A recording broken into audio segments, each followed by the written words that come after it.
What? Okay, yep, you're good. Good evening. Welcome to the November 5th Parks Board meeting. Call to order at 7 o'clock. In attendance, Mr. Alan Hobbs, Mike Bupp, Christina Carr, myself, Tim Pike, Ashley Springer, and Nicole Bocek. Bocek, sorry, excuse me. Welcome, everybody. Let's see, our next meeting is the December 3rd, Wednesday, next meeting. Citizens' comments on the agenda items. Anyone want to comment? Link, everything to say? Agenda? No, okay. Approval of minutes. Everyone look at the minutes for September 10th? I did. It's the first few pages of your packet for the minutes. I looked at mine. Anyone have any comments on them before we approve them? Okay, I'll entertain a motion to approve the minutes. I move to approve the minutes. All right. Motion by Christine, second by, I think Mike Bupp was second, but you were later, but it's okay. Okay, motion approved. All in favor?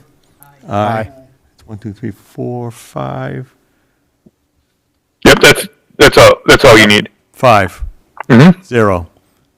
Okay, we don't have to do the rest, right? Yep. Okay. All right, let's see, new business.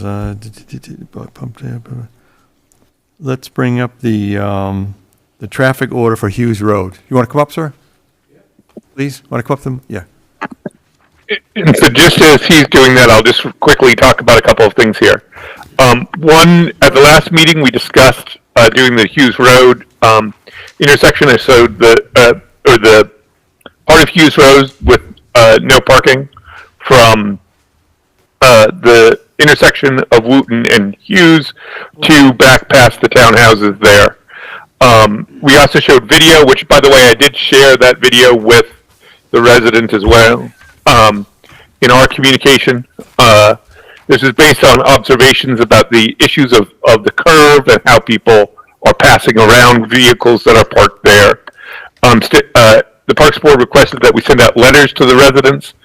We got comments back from 2 residents, one in favor of the no parking zone, and then the other resident expressed concern about how it would be implemented and impacting the residents who live there. And I think that's the fairest way of describing the email. But if you feel free to comment as you wish. And then if you approve the parking order, then it goes to the commissioners who have to vote. Or if you recommend approval, then it goes to the commissioners for a vote as well. Okay? So that's my just quick summary there before. Thank you. Mm-hmm. Okay, sir, you're here to talk about the Hughes Road. Correct. Okay, name and address, how's that? I live in Hughes Road in 17433 house. Basically, they're being enforcing the commercial vehicles not allowed to park on the parking lot. So I'm been parking outside the street, and I leave every day around 5 a.m. and I come back around 6 or 5 p.m. So my vehicle is not there all the time. And if you put any parking or restrictions there, basically I will not have any space to park my truck. And I have a work vehicle they allow me to bring at home. Mm-hmm. So that is my comments about this, that will affect my life, how I cannot drive that vehicle. So I'm just looking for empathy to see if you can put any hours or something, but that will kind of affect my vehicle if you will not allow me to park there. So that is the only thing that I have to bring up about the parking. So you can't park in your parking lot then? No, like I shared some pictures on Right. the email that I sent. Yeah. And the homeowner association is not being fair, how they make everybody park on the parking lot, because they allow some people to park there, but some of us, they only send letters or orders that not to park inside the parking lot. See, our way of looking at this is more of a safety issue. Mm-hmm. But I find it hard to believe, I mean, I believe you, but you can't park in your lot even though you own the Yeah, home. because they say that you cannot have any signs or any like, Sure. toolbox or any letters. Mine, it doesn't have any of that. And I share some pictures of where you can see vehicles parking inside the parking lot, but seems like they're friends with the homeowner association, so they are fine parking inside there. So they are not being fair on the parking rules that they are trying to put there. And so, just to be clear, we're looking at the restricting just on that curb down to Scott Street. Yeah, So then, there would still be parking available after that. So ostensibly, you could park down there, or are you saying it's too far from your house? well, it's not that, it's that I just don't want to bother any neighbor when I'm not in front of my house, let's say, or they're gonna maybe complain saying that I'm blocking their view or something. So that's why I'm just trying to stay on, kind of close to my house. So my biggest concern is I live off of Hughes and travel it every day. The vehicles, the pickup truck, and a couple of the other cars that do park on Hughes at that corner, it's more of a bend than a corner. So when you have the visual, I don't know, obstruction per se, if you're coming off of Wooten and you're going towards, if you're on Hughes and you go past your parking lot on the left-hand side, there absolutely is a visual, obstruction where either people they have to wait, can't always see, because it is, especially when you have multiple cars there. My concern is, I know there's a lot of empty spaces in that parking lot of yours, and I believe the Yeah. HOA, I get it. There's visitor spots, but I don't understand why they can't allow visitor spots, even though with the commercial vehicle. I mean, is that something, Niles, is that something we can work with the HOA on, or they're like, no? We can talk to them about it, but it's their rules. Those are privately owned parking lots. Okay, So it is it is up to them to determine whether commercial vehicles are allowed in there or not. We don't have any rules like that in terms of commercial vehicles. We have some rules about heavy vehicles Yep. on public roads, but that's a different scenario than what we're talking about here. But it's in those circumstances, it is up to the HOA. What we could do as part of this process is send a formal email or sort of letter to the HOA expressing our concerns about the safety on Hughes Road and asking them to consider their rules on this issue as a way of sort of communicating our concerns in that way, if that makes sense. and look, it's not a matter of if, it's going to be when. And then the other thing is, it's not just a vehicle traffic, it's the walkers, dog walkers, a lot of people, kids in strollers. I mean, it's a busy road. So having that vehicle and something happens, we're just trying to be, proactive and not reactive on it. Yeah. So I'm just trying to figure out how we can have a conversation with the HOA and see if we can get some kind of, structure to allowing you to park in there. There's not many cars there. I get it. Yeah. And it's convenient, but also, they're going to have to understand from our perspective, and I think there's a midpoint that we can reach. Okay. Are there enough parking spots in your lot? Oh, there is a lot of parking spots. Yeah, so why did And I they, can show you like what they're sending me, like that I cannot park inside the parking lot. Yeah. It's not that I'm making this Yeah. up, believe me. It's, so they made but they made the rule and they want us to take the overflow of cars on our public streets, right? I mean, that's not really fair to the town. yeah. I mean, And believe me, I can even go and park to the Tractor Supply, but I just don't want to bother the business too. So No, I got you.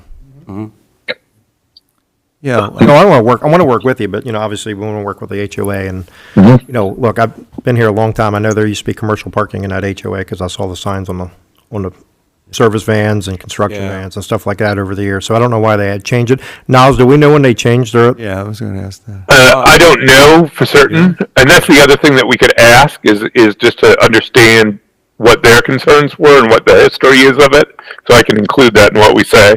okay. or I don't know if you noticed, there is some grass on the right side. Do you think we can park on top of the grass? The little park on the left-hand side, I don't think so, right? You're right. So yeah, so where there is space, and that's something that we've discussed sort of separately. The one thing to say is you can park over on the grass, like if you're pulling over to the side to create more space of the road, but you can't disrupt the grass. That's the real issue. You can't create deep roots or things like that, right? So you can pull over a little bit to the side. That is allowed under the code. The little parking, or the little sort of area with the gate, that's the old well one site that's right there. That's a different discussion because there's a whole history to that. Yeah. But there is, you can sort of pull over to the side, for lack of a better term. John, you have a comment? Just a couple of things. Yeah. Niles is correct that if you were to pull over on the grass, you're going to disrupt it, especially in rainy conditions. The vehicle, it does not have, is it due to the size of the vehicle? No, it's the signs, the logo. You have logos on the vehicle? Okay. Not magnetic, huh? You can't take them off? No, Is that the pickup truck? it's the white okay. pickup truck. Dimensional? Dimensional, yeah. Yes, I work yes. for Dimensional. Okay. Yeah. Okay. Okay. Well, It's kind of an oxymoron where we're considering overflow parking for a parking lot that has plenty of spots, well, that's what I was getting at. you know? Yeah. And we have to fix their problem. Right. So, maybe Niles, you and I can kind of tag team this one and, Sure. We Right, can, sure. yeah, what we could do for now, as I said, I mean, like, if you guys want to recommend the traffic order, or if you want to put hours on it, we can do that, but it still has to go to the commissioners anyway, so there can't be a final decision now. no, not at So- all. Right, and this is a so- process, right? Yeah, so we can, depending on what you guys want to do, we can send an email, tomorrow to the HOA and sort of have the dialogue we need to have there to discuss this part of it, to see how we can engage with that, if that makes sense. Is it an active HOA? Yes, it is. Okay. And Okay. aren't we also still talking about the possibility of just putting the no parking on one side of the road? That was the discussion that we had last time, where it would be on that sort of for if you're going towards Wooten, kind of on the right side of the street, just because that's where it sort of curves Right. the most, where it sort of juts out, but that also tends to be where the people park currently, so that's the other reason for that. Hey, Niles? Yeah. There's something also that maybe want to be considered. Your well site 1 Yep. is under an easement with the town, with Mhm. the HOA, so that might be a talking point. Yeah, I think that's the other thing to talk about, and Preston brought that up last time too, so maybe we can discuss how we want to engage with that too, and that came up at the commissioners' meeting as well, and so Wade and I discussed that a little bit as well, so. Okay, any other questions or comments? No, I'm fine. Well, I guess we'll Right. send a letter and we'll try to. Thank you. Appreciate it. Yeah. Thanks for So, coming. But we're into safety too, so we have to, Yeah. I Thank you. understand, believe Yeah, I know me. you do. Yeah. Thank you. Appreciate your time. Thank you. Good night. so do we want the action to be for now to just go with a letter and hear back from the HOA first before pursuing further formal action on this? Yeah, I thought we had, Yeah. yeah, I thought we had discussed no parking on both sides. I thought, We did. yeah.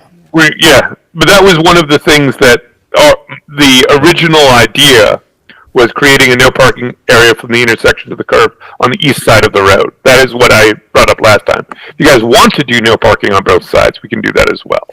That was just the original proposal. That was the original, then we gave them a Okay. courtesy 30-day period, but the 30-day Yep. period, we just gave them grace Yep. to, so now Yeah. we just have to deal with the HOA and, What were the other letters we received?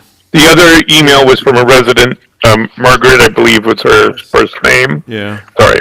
And she just said that she was supportive of it. So she had said, I can read this for the record. Yeah. I agree with the proposal. I live in the townhomes on Hughes.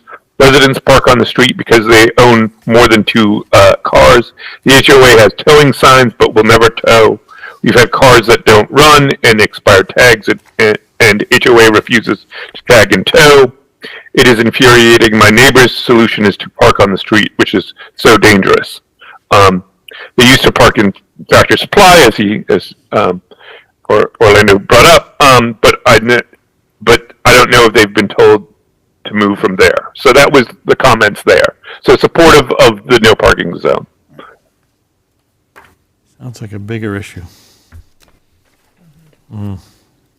Like, So- if those townhouses, when they're built, if people will also have runoff, so even if Orlando's situation is considered, will people still continue to park there, or is it really just his car? I don't know, I'm not Right. over there. There's So- typically 3 cars there. I mean, I travel that road every day. And like I said, the reality of it is the obstruction starts at Wooten all the way around Yeah. God Avenue. And this isn't just like a 50-yard stretch. This is literally around the bend. Right. As a matter of fact, coming here today, I had to wait for literally like a couple minutes because somebody was making a run into their house, and they literally parked beside the dimensional pickup truck. So nobody could get through for a couple minutes. So it's just, it's unfortunate for him, but I think there has to be some kind of resolution between the town and the HOA. So we would need to make a recommendation to the commissioners. So if you would like to at this meeting, you can do so, or if you want to wait until after we've talked to the HOA, we could make a recommendation either at the next meeting or something like that. The way, I'm just trying to present to you the options Right. from a process point of view. Right. So I don't think, regardless of what the HOA says, we're still in favor of doing the no Yeah. parking Right. on both sides of the street. Correct. So, Okay. Yeah. That's, So we'll bring that up next meeting then. yeah. To the commission. so then can you, if you guys want to move forward, we could make a recommendation. You can make a recommendation to do that. And in the meantime, staff will Right. reach out to the HOA. I move we make a recommendation to the commissioners. Okay. Go forward. With Parking No on, parking No both parking. sides, on both sides, all the time. Right. all the time. I second. okay. We have a motion, been accepted. Second, and we can vote. All in favor? Aye. Aye. That's 5, 6. Mm-hmm. All right. Sorry, Nicole, you can't vote. Mm-hmm. But we know how you would vote, right? She can voice her opinion, so she can add that All to the right, record. that's good. Okay, good. And then just love to see that letter, see what happens. Yeah. That HOA for that gentleman who works probably 12 hours a day. Yep. Yeah, The other thing, like, maybe you could just get like a magnetic screen. That's what I was Stick thinking. on there. White, you know, a just- white, just a Yeah. white, Mhm. yeah, to Yeah. cover the, Yeah. yeah. Well, we've had tractor trailers parked, yeah. Wooten. yes, in the park because they can't park on the street, yeah. And I was, All right. go ahead. No, go ahead, no, I was finish. say, I was looking at the county code, the best I could find was there used to be one light commercial vehicle and one recreational vehicle, and they've changed that now to, you can have 2, if I'm understood it, 2 commercial vehicles per house, residentially zoned house.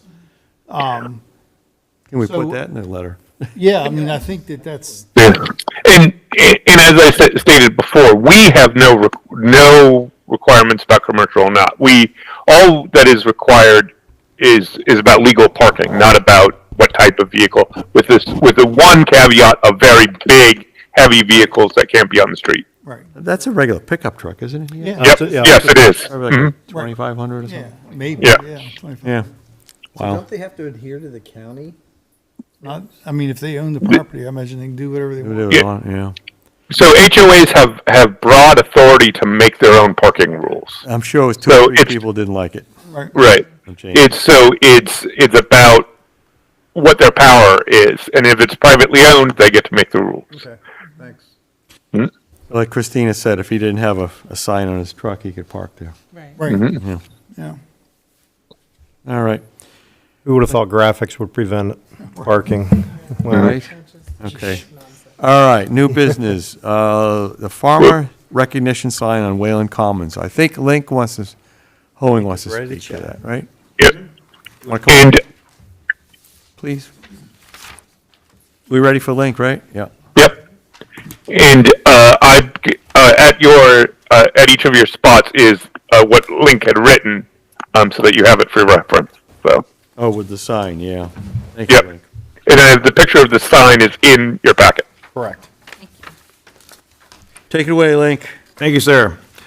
I wanted to offer a little background regarding the plaque honoring farmers and farming the Fair Access Committee, along with our commissioners, gave to the farmers at our Poolesville Day breakfast.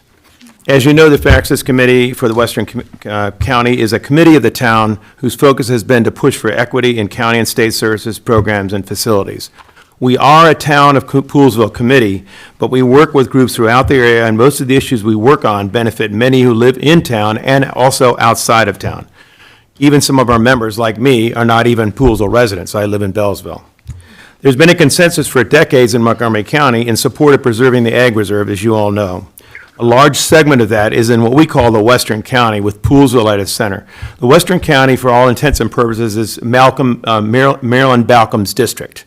It goes from Clarksburg over to the river, north of the Frederick County line, and down essentially to the boundary of Germantown. It's also WUMCO service territory, pretty much. So that's the area that we focus on in terms of trying to get services and facilities for people in this area.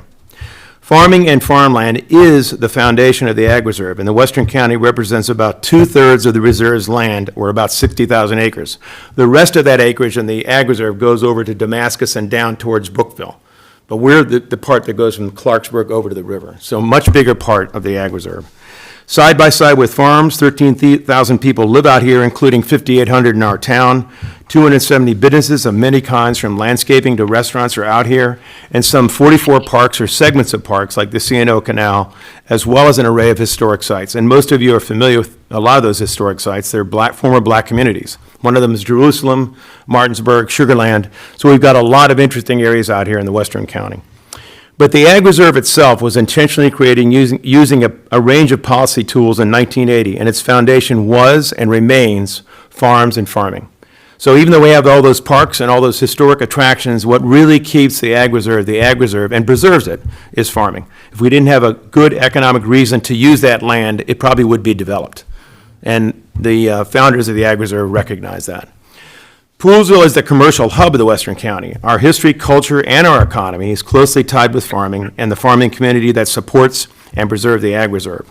We've always had a wide array of county and state officials at our breakfast, including local leaders and organizations. And it's, as you know, on Poolesville Day, right before the Poolesville Day starts, we have it at the elementary school. I know many farmers, and they have always been an important part of our breakfast and our work. My wife's family, the Butlers, owned a beautiful farm on White's Ferry, and I worked there making hay and on other farms in my youth. So I have personal experience with farming as well. We unveiled the plaque that will honor farmers and farming, which will be permanently located in the middle of Poolesville on Whalen Commons at our latest breakfast. We noted then that we would be working with the town and citizens on where to place the plaque, so it will be prominently and permanently displayed. Our committee did not consider or suggest specific ways to display the plaque. That's what we're relying on you to do, is come up with ideas in that regard. But I did hear a number of ideas afterwards, and I wanted to share those with you, and there's some pretty good ones. One is an obvious one, and that is to take the plaque and either mount it on the bandstand or on a post next to the bandstand, where it will be prominently and noticed by most people. Another and more creative approach is to acquire an old antique tractor or other small farm implement and weld the plaque on it and locate it somewhere along the path on Fisher Avenue. The old steel-wheeled tractors, you've probably seen those, are really small tractors. They're not huge. And the symbolism of the tractor is pretty obvious. That idea was actually sent to us by some of the farmers. And some of them have those antique tractors, so it's an interesting idea. One creative idea I heard is to commission a work of art, perhaps a stone carving of some kind, like Riverworks could do, symbolizing farming that the plaque could be mounted on. And finally, one of our committee members offered a great reminder too, and that this plaque is about a living legacy rather than simply a memorial. Ideally, people can learn about farming in the Ag Reserve when they see the plaque, but it would not contextualize what the reserve is and how farming helps. One possibility is pairing it with something like an information tablet that allows for images and historical and contemporary context. The woman who suggested this to me in the committee also sent me a website, which I've given to you there, and you can take a look at it. It's an interesting idea, too. I know the Parks Board does great work, and I know you will take this task seriously. I served on the Parks Board, the Planning Commission, and as a commissioner for 27 years. The work of volunteers like you is what makes this town so unique. And this plaque is an important symbol about our past and our future here in the Ag Reserve, and I thank you for taking on this project. Excellent. Thank you. Thank you. How big is this? How big is the plaque? Yeah. It's large. several feet across. It's like 3.5 feet or something. It's the sign that we've got out here for the George Peck that's on the road out there. That's pretty much. I will get it up. Yeah. Is this TV? Yeah. About that, yeah. Yeah. And it's heavy. It's heavy. It's made out of So iron. you think it should be displayed prominently so people see it? Absolutely. Okay, and I agree with you. What about the traffic circle, right about in the middle of it? That's an interesting idea too. Yeah. Is it double-sided? The only downside of that is most people would be whizzing by and probably wouldn't notice it. Yeah. So that traffic circle is Yeah. going to be a mountable traffic circle, so if a. John, get closer to the So a mic. tractor could take it out? All Yeah, exactly. right. Farmer Holland Green can. All right, that was my idea, guys, sorry. That's an interesting one. Well, that's But promising. you guys are the ones who have to recommend it, so whatever you come up with is what you need to recommend it to the People who commissioners. walk by would see it and drive by. Yeah. The corner there. Christina, can you move the mic towards you? I was thinking, that corner at Wooten and Fisher where the townhouses are going, there's going to be that triangle park there, sort of at the entrance of the town. But I kind of think it should be on Wayland Commons. Yeah. Or what about right on the corner of these houses over here? That's an old farm property. I'm sorry, where? Right over here by the new The new development? Willard's farm, old farm. The house is going up now. Right on the corner. Right. I'm just trying to figure out where we can Yeah, place it so it can be seen. okay. Yeah. The Waylands would be the best place to put it, probably. Well, I think the other thing, and again, I'm just reflecting my experience when I was in the Parks Board, you don't really have control to recommend that. I mean, you could say that we think that's a good idea, but that's not a park. The right of way? Yeah. So if you're going to recommend it, I think it's whatever property you have that you control or have some say over. Okay. Yeah. So a couple of things that staff thought about as well. One was putting it on right next to the entrance here to the meeting room. So out in that sort of space, that green space, kind of right next to the door to this room, so that when people come into meetings and stuff like that, they could see the sign. That was one idea that was brought up. The other idea, if we're doing it on Wayland, is to do it actually out in front of the town hall where there's the electrical box right now, and potentially doing it sort of near there to sort of obscure a little bit that box and to create a little bit different, look as you're walking around the path there. I know we'd have to make sure it's not on the electrical, but something like that. That was another thought that came up. And then, of course, attaching it to the band shell could be another approach that we want to take. So Niles, I think we talked about this at one point, that the county was going to mount this sign? No, that's the That's the beauty Roosevelt spot one. School sign. That's the other That's one. the one out- We are doing this one. Okay, all right. Yeah, it's confusing. There are two signs. One is us. One is them. Yeah, Preston. We have both of them. Yeah, Preston said, did you see the sides of the signs? Yes. Two other things to keep in mind about this too. The farmers, when we talked to them about doing this plaque, a lot of them said that they really want to make sure people understand how important farming is to the area. And even though a lot of people live in the farming area, honestly, a lot of people probably don't go out there and see this and understand what the significance is for our town and the ag reserve and preserving it. So they had that as a concern. And second, I can tell you, when I go to locals a lot, I meet county officials there a lot, and I see a lot of people from other places.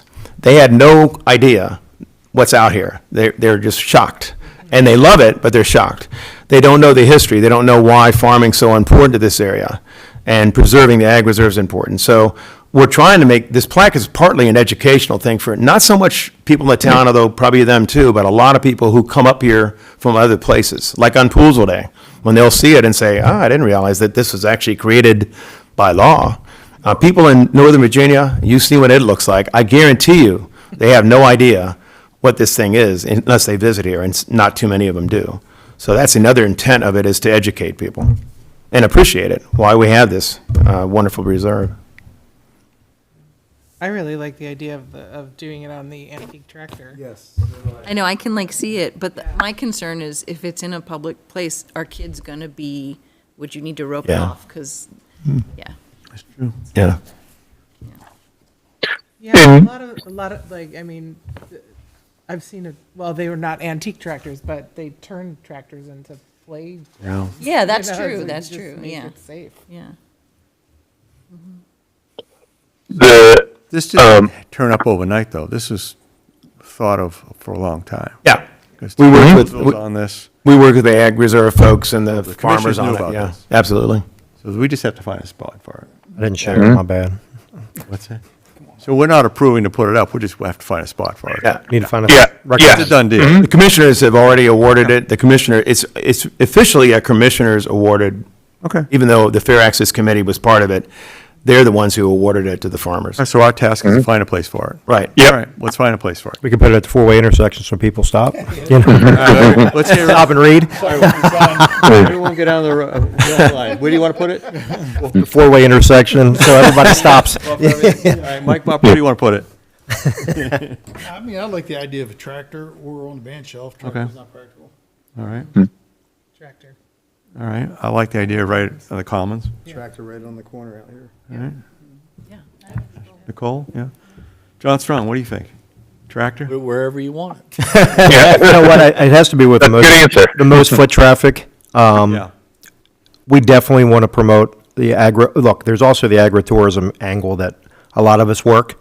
And the more that we can educate the history part of Poolesville, the more tourism we need, specifically with the ferry not being operational. You know, we're actually, ironically, we're getting a lot more people coming down from like Frederick County, instead of us going up there. So it's pretty, there's a lot that's involved. Again, you know, with the ferry being down and losing 20%, we gotta get outside of our logic and rationale on how do we create more tourism. And I think having the most foot traffic out here on Whalen Commons, people will stop and read. You know, they will. And like you said, Poolesville Day is a perfect example. You know, you're going to have 14, how many people we have this year? You haven't got that data yet? 14,000? It's in that range. It's like 14 to 17. We have to talk to the people who gather it. It's cell phone data Yeah. that they gather, so it's in that range, though.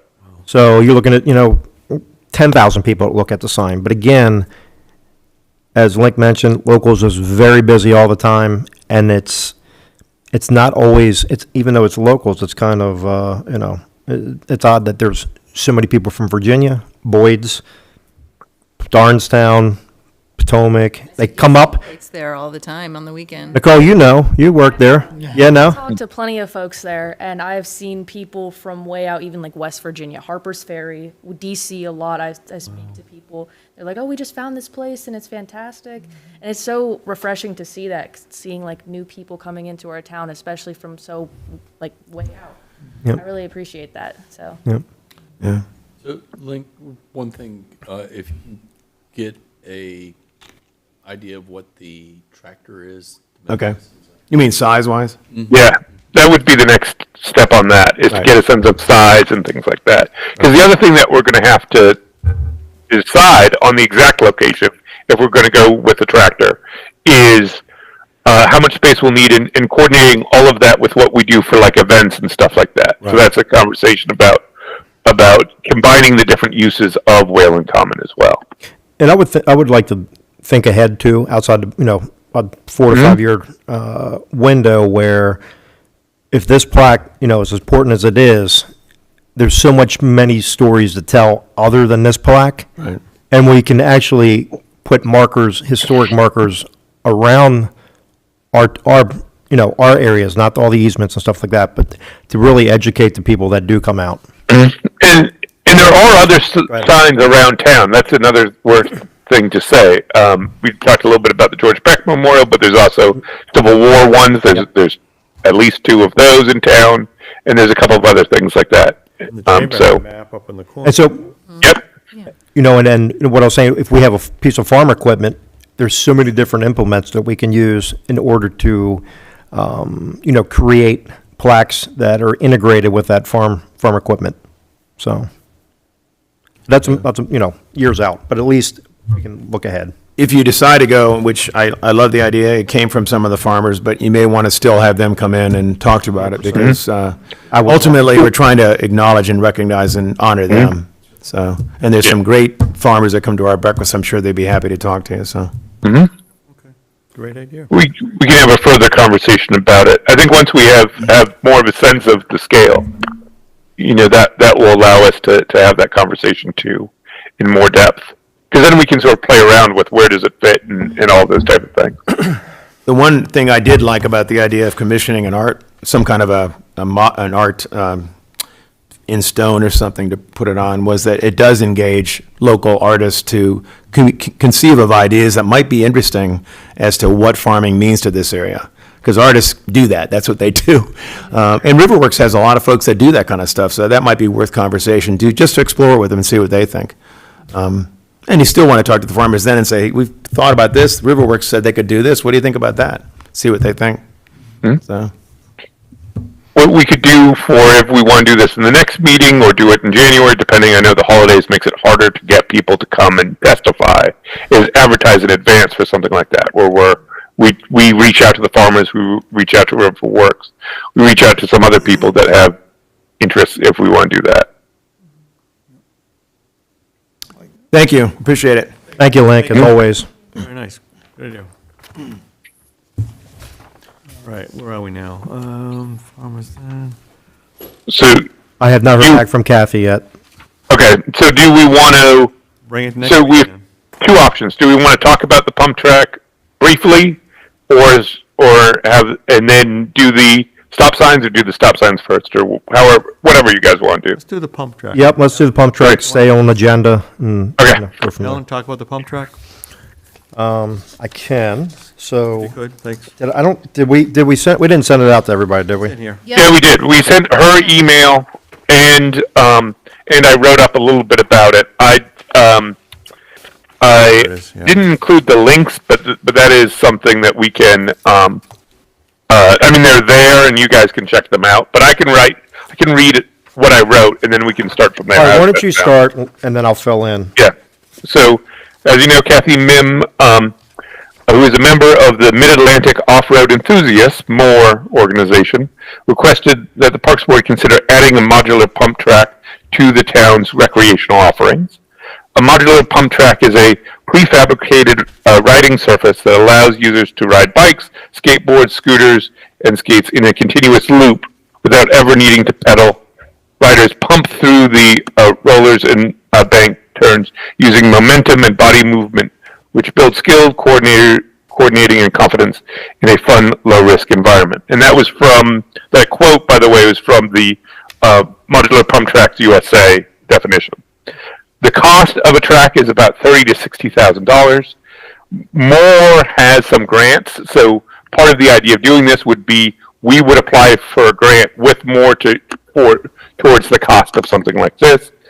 And then Kathy had suggested adding it to Dillingham Park, and that's a little bit complicated because of the space constraints related to the community center and the potential for what the parking will be for that, and the green space that is there probably won't stay. So it's a whole bunch of different things that make Dillingham. There's all kinds of considerations that we have to make about that. So the next step would be to, if we decide that this is a good idea to explore more, would be to conduct outreach with residents and to do some more research on the feasibility and cost. One thing that Kathy had mentioned is that there are some scale things where we could get smaller ones or bigger ones, depending on what we are looking at size-wise, but that's one of the things that we'd have to do more research on. So we could try to see where that plays in. But that was sort of my quick overview. What's the size? Yeah, what's the range? footprint on that? Yeah, so it varies. Let me just pull up. Ballpark. Do you have the link? Yeah, Yep, give me 1 second and I'll pull that up. Just give me a second. the web link, yes, Yep. yes. He's probably emailing right now.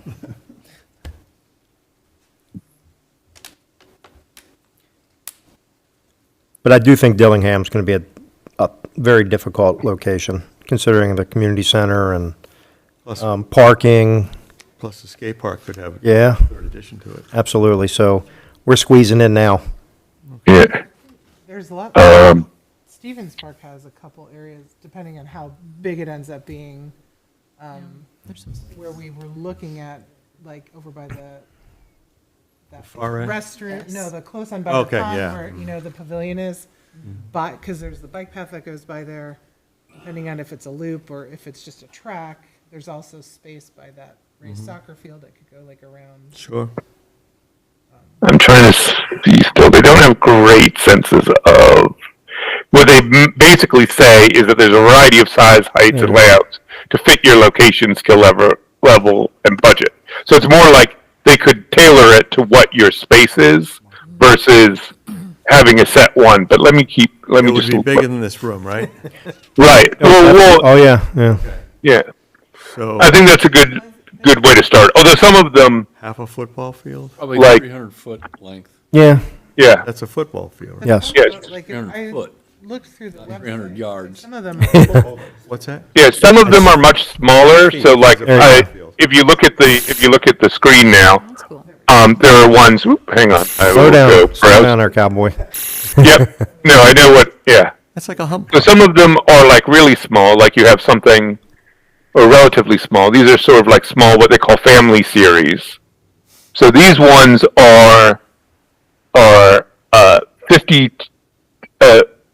52 feet by 22 feet is sort of that one. And then here, let me just, because then there's the even, I saw one. Then there's like one lane kind of ones. So something like this, you know, is only, I can't even see that. That's so small. It's not, I can't read that. Well, back up a second. Go I was just up a little trying- bit. Does that say? Yeah. Oh, 26. I bet it's 26. Yeah, it's just their model number. Oh. Okay, let me go back here. So there are some, and then they showed, you know, sort of straight line ones, sort of wavy ones. Let's see what this one.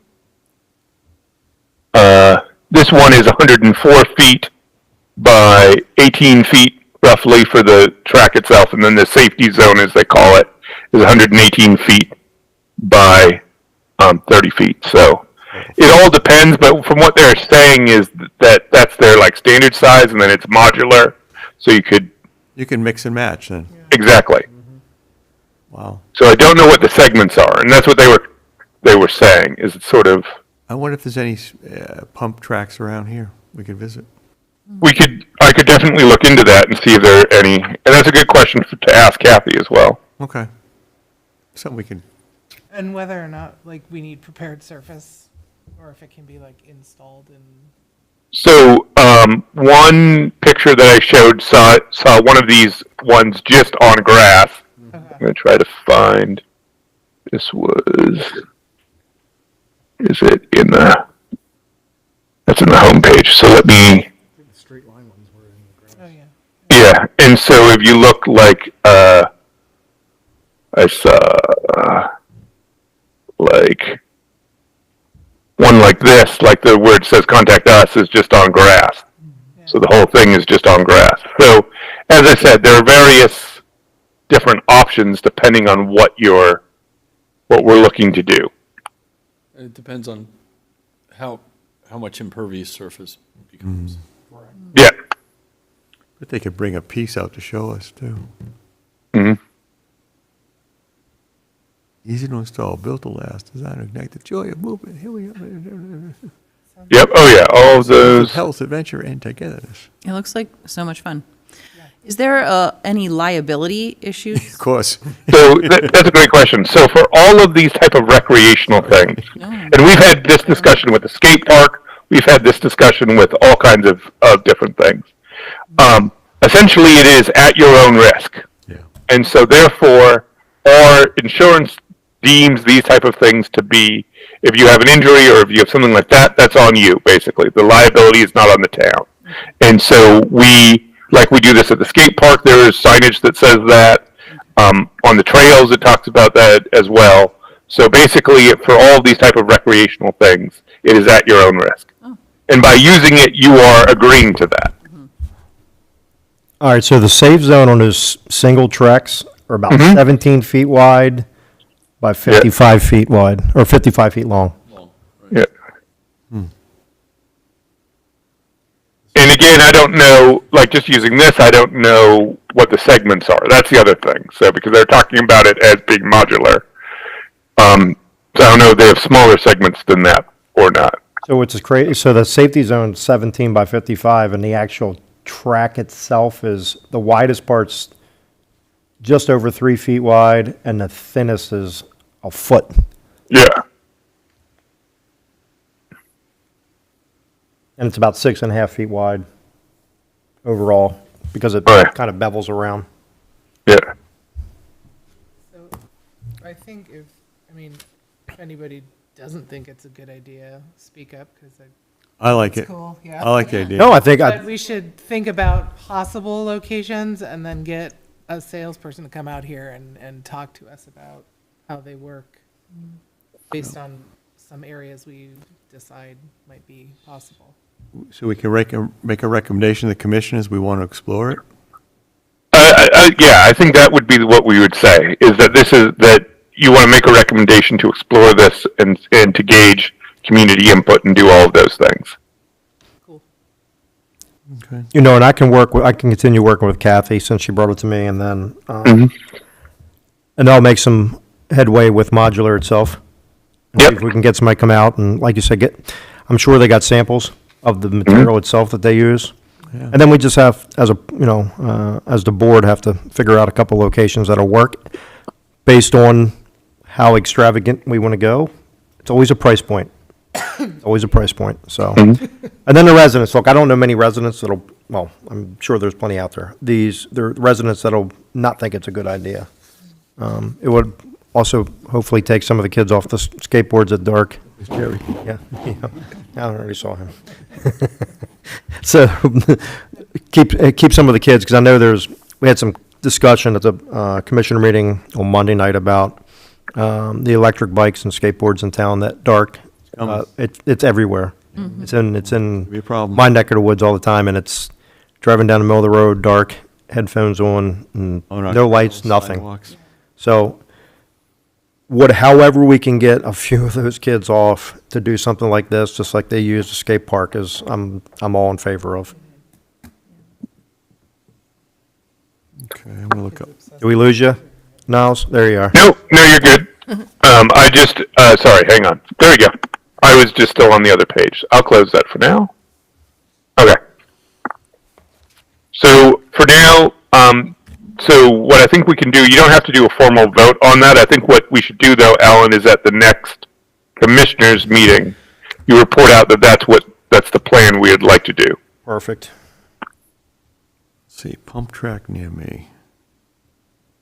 They just put a new one up in Pennsylvania somewhere, but I don't remember how close it was. Yeah, I like the idea. It's a nice idea. Too bad Kathy's not here, but maybe next meeting she can. If you go, Yeah. if anybody wants to look, if you go to bmxultra.com, there's tons of different configurations. Yeah. Where's the closest one? We could be the first one to have one. Oh. In the You know what? I can reach out to Modular tomorrow and find out. Yeah, He'll tell us the closest one. I bet they'd bring out some samples for us if we could do it. Tom Kettler's Come on, you ever neighborhood. build one? Pump track?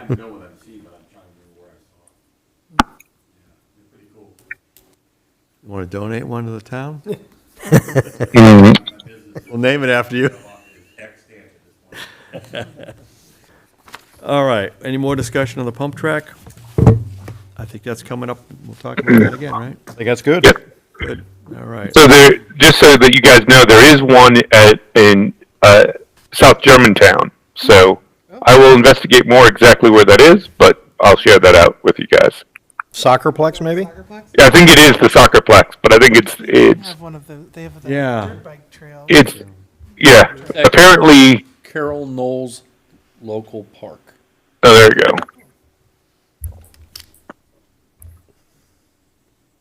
Road And trip. it's pretty, Road trip. pretty intense. If anybody wants to look at it. Oh, wow, that's legit. Who owns it? Is it county or? I'm assuming it's in the county. Parks.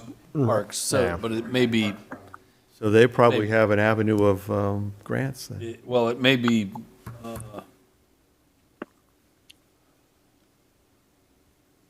it may be through another process. Yeah. Like Yeah. the people that swing on the high wires and stuff, they sub that out. It's done by somebody else. It's not the park that owns it. Okay. Right. All right, let's see. Old business, the flashing stop signs at the intersection of Fisher and Elgin. I didn't know that was old business. When did Well, we talked about it last time, so that's why I put it as old business. we did? We talked about it at the end last I probably time. brought it up one of my first meetings Yeah. a long Yeah. time, months Well, and months I saw ago. a video that it showed a truck going through, but I've never seen someone blow through the stop sign. Oh, yeah. I followed people go through. Oh, I haven't followed them. You But I phrase literally, that, Alan? no, but that's on Sunday, so, you know. Yeah. But they weren't blowing through it. They blew through it at about 19 miles an hour. They were safety, but just not even a foot on the brake. Yeah. Well, we have a retired police officer here. We can speak to. I think Well, so. now, is there any history that I'm not aware of accidents there? So, not that I'm aware of, I did, we, for the streetscape project, had to pull a bunch of the accident data, and while there have been accidents on Fisher, I didn't see any specifically at that intersection in the last 5 years, which is what I was looking at. And so, but I can check again just to see if there's anything else or further back. What I did do, and you'll see it in the packet, so I'll just briefly run through what I talked about. One is that any changes that we have to make in terms of the stop sign have to be approved by SHA, because it's an SHA controlled intersection, meaning because it intersects, even though we own Fisher there, because it intersects with 109, the intersection is controlled by SHA. As part of it, any signs must comply with the Maryland Manual on Uniform Traffic Control Devices. Staff has reviewed the manual and found that LED stop signs are allowed under the MUTCD, and I shared with you in the packet the specific sections of the manual that talk about what stop signs should be, and then they talk specifically about LED signs and what you're supposed to do, which is more or less where they're supposed to be on the sign, which is mainly what they talk about. Effectiveness. So I found the Oregon DOT reviewed the current literature on LED stop signs, and what they found is sort of what Mike was kind of talking about earlier. There is shown to be effectiveness in reducing stop sign violations. Approximately 28% in 2 studies, primarily those rolling stops that we talked about.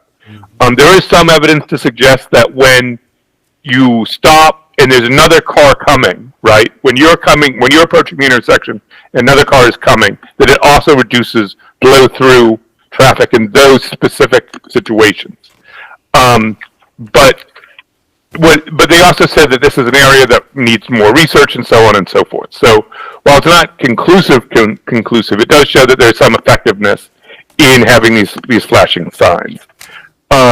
Just as a note, these signs can range from around $900 to $2,000 for a 30 by 30 sign, which is what Preston thought the signs at that intersection are. Most of our stop signs are 24 by 24, according to Preston. So those are a little bit bigger. And so that's how I sort of looked at those things. As I said, the accident data, there isn't really a lot, and there aren't major accidents. That's one of the things to note from the data. There aren't pedestrian fatalities or fatal accidents. Generally, the accidents in Poolesville, in general, are fairly minor, relatively speaking, minor fender benders and things like that. All right, now, real quick, 2 questions. Yep. Power-wise, they solar or? Yeah, so you can get ones that are solar. I've seen That's both. where that price range comes in. There are also ones that you can do where it's based off power, where you can run the line to them. But I think in our case, we'd probably go with the solar signs. That's what we've done with the speed radar signs, which are solar powered, and so that leads them to be a little bit more towards the upper range of that cost, about $2,000. And then there might be other costs associated with the poles we get, and a couple of other things like that. And if we had these installed prior to the streetscape, we can obviously we can keep them for once the streetscape starts and finishes and. Yeah. I don't think that would be something that would be reimbursable under the streetscape grant, because the way I read it, and John, if you remember this, it's for the activities once the process starts. Right. So we are essentially getting the funds directly to pay for the work. This isn't a project where we can reimburse stuff later. Well, only way it could happen is if it was in the contract and you were, let's assume you put the street signs in, and then you came back and replaced them, and that would be part of the bid package. Yep. But these would be installed by our staff. Yes. Russ and crew. Yep. Yep, and Preston has already done the flashing, the pedestrian signs, which are very similar in terms of the flashing signs, in terms of how they work, and they've also conducted all of the repairs of those signs. We haven't had to bring in anybody else for those pedestrian flashing signs. So this is something that is very much within the capability of our staff to do without any other cost there. Perfect. Would the state pay for this, possibly? So in that case, it would be probably if we demonstrated that there was an issue, the state might pay for them.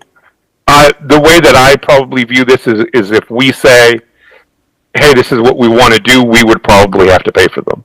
Right. Just because, again, that goes to Mike's question, they're going to look at accident data. They're going to look at, speed data. They're going to look at volumes and determine it based on that. And they weigh a lot more on accident data Right. than, say, we necessarily do. Which leads So- to the delay of, So what is the reason we're doing this then, if there's no reason for them? Well, the main thing has been that people do blow through those stop signs. We have no- We could probably sit someone out there and track it, but I've seen plenty of people blow through it too. Okay, all right. Not blow through, but the rolling stops and Okay, things like all right, that. okay. oh, I've seen them blow through. But Well, it'd be Yeah. for awareness and then why can't we get lighted crosswalks too while we're there? we can look into that too. I mean, this was just the improvement that came up first as an idea. Like, it's not, we could try to we could look at doing the flashers for the pedestrian crosswalks as well. But that's yeah. mean What flashing he's talking about is Yeah. in the crosswalk where they have the actual lighting in the crosswalk. Yeah, Yeah. That's what he's, Okay. that would be nice. Yeah, because we also talked to the SHA about over by Howler and the Methodist Church. Oh, Yep. we- Even when we have a crosswalk in the road, I'd love to get some kind of reflectors that are embedded into the asphalt and that, because it's dark. Oh, again- every morning. And we are waiting for SHA to provide us a report on that intersection in Spates Hill and Fisher, where they are supposed to be looking at. And we've specifically requested the flashing pedestrian signs for both of those locations. Right. So that is what we're asking for there. But we could continue to have that dialogue with them about it. All right, well, I was just gonna say that, this stuff that you gave us, Niles, Mm-hmm. is some, study made suggestions to the criteria yeah. for using the flashing signs, Yes. which is, higher than average crash rates at that intersection, Yep. isolated high-speed stop control intersections with significant sight distance limitations that cannot be easily mitigated or too costly to correct, and isolated stop controlled intersections on high speed at grade arterials that are at risk or have history of severe right angle crashes. Yep. And then it says even at that, it shouldn't necessarily be considered the first Right. choice. I'm just saying. They have Right. Other options, increasing the stop sign size, a whole list of them. Yeah, I think it's a question. I think you're exactly right. I think this was what was requested that I look at, which is the flashing signs and what is involved in that. We can look further. We can look at increasing the size of the stop sign, or looking at other dynamics at play in that intersection.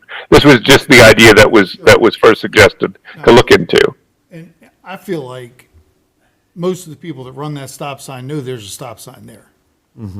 And they just feel that with whatever they can see in the intersection, they don't feel like stopping. And that's the other issue, which is people are going to go as safe as they feel comfortable with. Right. And that's part of the same thing we come in with speeding as well, is how do we, it's about behavior, and how do we sort of modify that behavior? If we think, and as Tim said, it's not that this is a major issue. It's not like this is a safety issue. It's more of a question of, or a major safety issue right now. There isn't a history of crashes. There isn't any of these stuff. The question is, do we want people to be more compliant with the stop sign? And how do we do that? And I think that's the central question that we're trying to answer. And so this was just one solution that was brought up. And so I was trying to present to you how we could go about looking at something like that. You know.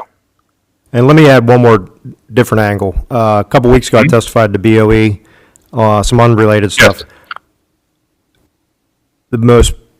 On that Tuesday night, the most discussed topic was the safety of crosswalks for the students that had just got, she died from getting hit. But the Board of Education, Dr. Taylor, and a bunch of other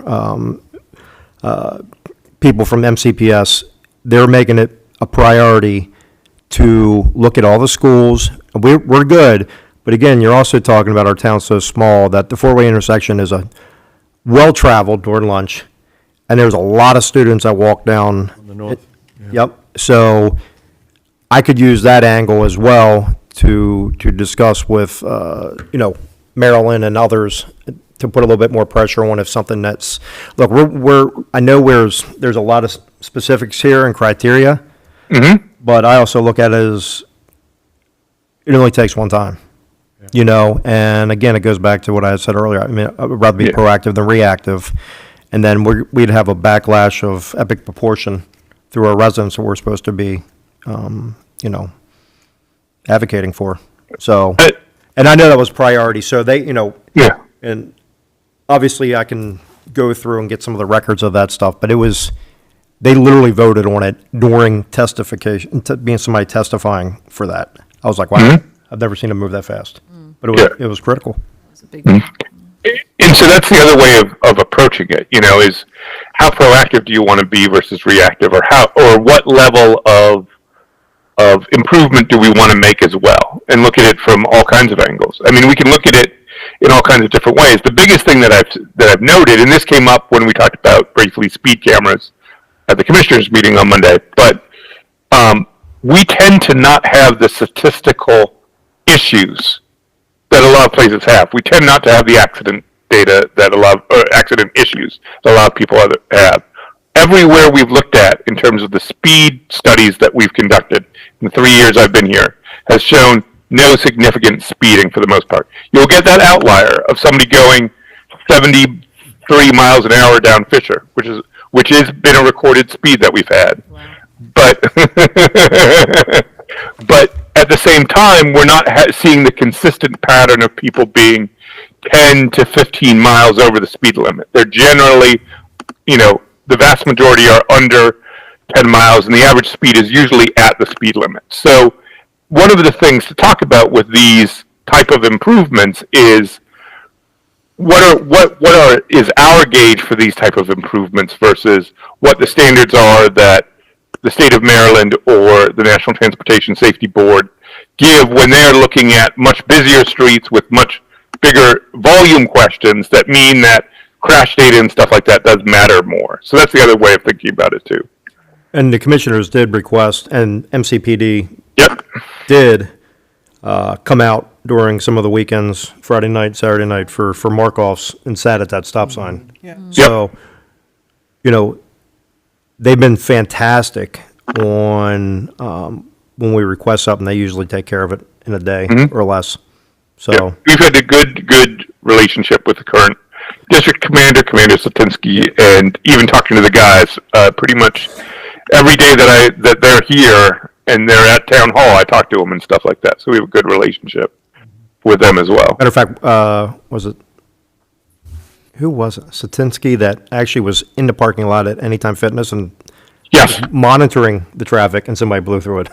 yeah. I was like, perfect, you just got the commander right in front of him. I mean, that's a nice pullover, Thank you, sir. you know? You can thank me later for that. Well, From a proactive standpoint, it seems I think, like a you know- flashing crosswalk is more protective than Well- flashing stop sign. But that's so John, that's a question that I have. Generally, flashing crosswalks or things like that are at intersections that are not controlled by a stop sign, right? The, True, yeah, yeah, generally. crosswalk, yeah. that makes sense. I mean, the flashing signs, I've been out in Wyoming driving down a road in Nowhereville, and it'll be a stop sign, and of course it'll have a flashing sign. But you have more traffic here, Yeah, so people, and Mike gets to it, people are gonna do what they've done. I mean, that's the problem that we have within the subdivisions. Yep. Is that there's stop signs, but everybody's used to nothing being there, so they just roll on through it. They're optional. Option. Optional. But I just think it's it's one of the busiest and most critical intersections in Well, Poolesville. let's keep the town safe and put them in. Safer, you know. Make sure people are aware of them. And I'll do whatever we need to do on our, Yeah. communication part with, Yeah. with the county. Well, we can talk to the county, but more for this is SHA. Yeah. Yeah, yeah. So- Well, that's what I'm saying, is I can Yeah. use a little leverage on getting, So we should start looking into Yeah. that. So one Yeah. of the things there, need just a like vote? Montgomery County, is they're gonna go and look at warrants. They have certain warrants they have to meet in order to do certain things. yep. And I do not know what the state's warrants are for the flashing signs. Yeah, that's what I couldn't find. I just found in the manual that they allowed them. What I couldn't find is under what conditions do they implement them? Correct. Which is the other thing to look I've at. seen a flashing sign in Montgomery County. They are in the county. I've seen there's one in Tacoma Park, I want to say. And there's a couple others. I've seen them, but I don't think I've ever, to your point, I don't think I've ever seen them on a state highway controlled road. Right, so Niles, yeah, some of them are, like Rockville has flashing signs, but that's done by the town of Rockville. Correct. Yeah. And I think Hyattsville has some, I think, Yep. plenty of other places that have them, but they're all on town or city roads. Yeah. So that would be, so what I would suggest we do is I can reach out to the people that I've already been talking to about improvements on Fisher and Elgin 107 and 109 and ask them about this potential improvement as well, just based on what we're seeing. And then we can also see how we want to approach potentially gathering more data on things like people blowing through this or rolling through the stop signs or blowing through the stop signs or things like that as well. Been so much easier if we can just buy all the way up to Jerusalem. Take that stretch away from the state. But Yeah. it might take a couple more days. Couple just 2 emails. Yeah, Yeah. that's all right. All right, well, at least we have some, good ideas and direction where we want to go. It's just now going through the whole process. Yeah. So if the park board recommends adding LED stop, staff will engage, okay. So we Yeah. can recommend it? Yeah, if you guys want to recommend pursuing it, then we'll go from there. I figured having a recommendation from the Parks Board could add in my conversation with SHA. So I can say, I've been tasked, I have a recommendation from the Parks Board to investigate this, therefore I want to come to you and talk to you about it. That's the way that I figured Wants we to would make a go. recommendation on that. I'll make a motion that we recommend putting in LED flashing stop signs at Fisher. And, All right. Mike Pup made the motion, second by Terry. All in favor? Aye. 6, yep, okay. 3, 4, 5, 6. All right. I think that's everything we have on our thing, except for Superintendent of Parks and Streets, he's not here. I can do a very quick thing if you want, just on that. Just so we have a couple of things going on in town. The guys are preparing to put up the Christmas lights and everything for that.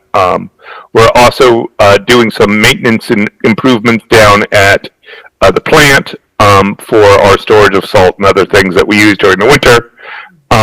We are currently, John is supervising improvements, patch work on streets and sidewalks around town, and so you might see the guys from Bob Nichols' crew in town. And then we'll be we're also doing planting trees. So this week and next week. So the guys have been going around and planting trees, as I let people know a couple. That was going to happen. So. And Hughes Road is finished, right? I mean, that little sidewalk? They got one little area to fix, I think. Yeah. What was it called Monday night? You guys tasked Allen's Corner? Allen's Corner. Yep. Yeah, Allen's Corner. Right? Yep. They're doing that, John. They're doing that tomorrow. Is that what you were saying? Starting into it tomorrow, yeah. Yeah. I gotta demo it out, and it's, Put the sidewalk through? no, not a sidewalk, it's. The storm drain stuff. Yep. The sidewalk through the island has already been done. Right. That part we already did, Good. and that concludes the staff summary. Oh, Yep. down at Hertzberger. Yes. The crews are gonna be moving in tomorrow to restart that process that was taking place due to issues they were having. Yep. All right, well, you hit a lot of I'm just gonna expedite this. Liaison report, you actually did the holiday lights for me, the trees. Sorry about that. No, that's good. That saves 10 minutes. Thank you. But I think the biggest thing that I wanted to talk about, and Tim actually brought up, the MML conference that Ed and I went to back on October 12th through the 14th, relative to parks and kind of some of the planning as well. We started Sunday morning in City of Cumberland, did a whole streetscape walk. They just got done a $17.2 million project to revitalize it. Walk through with Mayor Mars, Ray Mars. I've known for actually a while because I have family that lives up there, but just it's Cumberland didn't really have the funding. Went through the grant process for a lot of it. I was a little kid, 4 or 5 years old. I used to go on that same stretch. It was old, and what they have done to that Baltimore Street is simply amazing. Just from the infrastructure, the sewer, the water, reshoring the foundations from all those old buildings. It's unbelievable. It's gorgeous. But if you guys ever go up to Cumberland, you definitely stop by Baltimore Street. It's got all the new businesses. It was shut down for 2 decades, majority of it. So they're utilizing and they're refurbishing a lot of the old warehouses, manufacturing plants. That's right on there. Got a lot of venture capitalists and builders that are coming in and just keeping the historic value of it. But it was good. So maybe another road trip. We got a lot of road trips here so far. So, yeah. Let's see what else.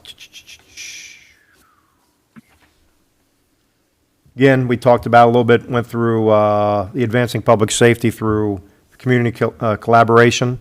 Again, we're not the only town with issues with lighting, safety lights, plenty of crosswalks. It's just, you got to be focused and have a plan. A lot of municipalities, we're special. We have a lot of planning, a lot of good people that actually have, the foreshadowing to literally get things done. So, and then the last thing, which was a little bit, it was in my last class, I think it was on Tuesday morning, but it was called Playgrounds, Parks, and Possibilities. It was hosted by Eric Ludke, who is the Director of Capital Projects for the Department of Natural Resources. very knowledgeable. I think they have 500 What? What's that? Nope. They have like 500 projects going on at one given time in the state. So, again, they had a presentation I was hoping to get. I've only asked for it like 3 times. The fact that people or towns are trying to get these parks and they're trying to get it within a year, it's impossible. Budgets, bad design, so on and so forth. It's a 3 to 5 year process. We know it. We just know how it works. You guys had talked about it earlier with the tractor. There's a lot of playgrounds. And they have one, I forget where it is, but it's literally the Wizard of Oz theme. And it's the yellow brick road, the Munchkins, and everything else. That is an unbelievable playground. I'm not saying we go that route, but what they did show was some of the farm equipment that was, it's cast. It's not, no sharp edges or anything like that for the kids. But, they have so many unique, and I think it was Sparks that carries a lot of that at Sparks Play or something like that. Yep.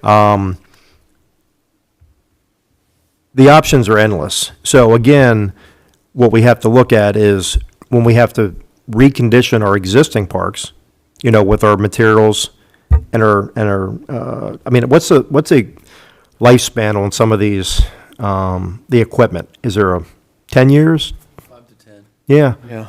So we have to consider, as not only as a board here, but as a town, a budget, because it's coming up. And I have to work through you, Niles, or through here and figure out, get a sheet of how old our parks are and just get an idea so we can start. We just so you know, we have a schedule for most of the parks, not all of them. We have to update it with some of the newer parks. Right. Of when things get refurbished, when these things do. So in the budget, we have a little chart that tells you. Yep. In this year, this is when this is going to be replaced. In this year, when this is going to be replaced. So that is planned out in the budget. It is, and like I said, we just have to, there are so many options now, and it changes Yeah. all the time. But there was some unbelievable and cool stuff to do. Did update them for the ADA years ago. Yep. I think we've done Stevens twice so far since I've been on the board. I believe it's something like that. It's because, and we talked about it the other day or the other week when we did the tour. I brought up some of the years. So, but as I said, some of that, like some of the newer parks, we just need to incorporate into that planning cycle, and so we'll get that all updated. So, but once I get that presentation, I'll forward it to everybody so they can get an idea, and but I just think it's, we just got to plan accordingly. And, obviously it's a budget thing and, grants, all that good stuff, all the fun stuff to get money. So, but we got to keep the, the pedal down and do what's right and what's best for our community. Sounds like those meetings are worthwhile. What's that? Those meetings sound like they're worthwhile. They are. The MML is we divide and conquer, and there's one in summer. There's one in summer, and I don't know how many sessions there were. 40, Oh, I don't yeah. know, 42, 48 sessions, so Niles, Wade, Maybe we can get myself. the Parks Board there. Yeah, we can get the, so obviously I do all the parks Yeah. and, the construction on some of the planning and stuff, and different ones. I mean, there's so many good sessions, efficient meetings, which, again, you guys might think is as efficient. It's super efficient compared to some of the other ones, the other municipalities. It was so much that there was like a 2.5 hour class on running efficient meetings, and I probably spoke for like 20 minutes. I mean, surprising. I know it's surprising, but anyhow, it was because a lot of towns, their commissioner meetings are like 5-6 hours. Back 25 years. 5-6 hours a week, Yeah. from 6 to midnight. I was like, okay. Put that There off were again. plenty of times when I worked in Rockville that we would leave at like 1 a.m. Oh, Ironically, that's the place I'm talking about. It has not changed. Has not changed, Niles. I remember sitting in those 2 a.m.s. Yep. I'm like, what are you guys talking about? But, they wouldn't follow they wouldn't follow the agenda, they wouldn't follow the testimony, people would just go off on a tangent, they would let people talk for like 20 or 30 minutes. I'm like, Yeah. 3 minutes. They used to be like here, well, down the street, yeah. There was, remember over there. Well, some of the Parks Board meetings went to 11:30 minutes. It was unbelievable. It was like a waste. And with me, over my 3 minutes, I yield. All right. You got anything else? That was good, Al. Thank you. Anything want to say anything, guys? Anything, no? John Strong? You good? Okay, how about we motion to adjourn? Motion to adjourn. Second. Aye in favor? Okay, good. 6, yeah. All in favor? I. All right, 6-0. All right, thanks, everyone. Appreciate it. Thank you. Thanks, Niles. Good night. Of course. You're welcome.